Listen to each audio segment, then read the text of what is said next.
ఆంధ్రప్రదేశ్లో ఆయుష్ శాఖలో అవినీతి కంపు. అవినీతి అనకొండలుగా అన్నదమ్ములు అందిన కాడికి దోచుకుంటున్న జడా బ్రదర్స్ అంకెల గారడీతో ఆయుష్ శాఖనే బురిడీ కొట్టించిన కేటగాళ్ళు పుట్టకలు కూడా మార్చి ఉద్యోగాలు వెలబడుతున్న జడా సోదరులు.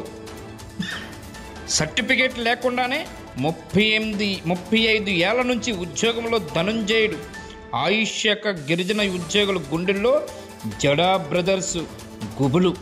రోస్టర్ విధానాన్ని అడ్డు పెట్టుకొని లంచాలకు ప్రమోషన్లు. ఇంత జరుగుతున్నా పట్టించుకొని ఆయుష్ శాఖ ఉన్నతాధికారులు చర్యలు తీసుకోకపోగా ధనంజయుడికి డిప్యూటీ డైరెక్టర్గా పదోన్నతి ఇచ్చిన రాష్ట్ర ప్రభుత్వం. జడా బ్రదర్స్ అరాచకాలు ఎక్స్క్లూజివ్ రిపోర్టు త్వరలో మీ విశ్వాస్ టీవీలో.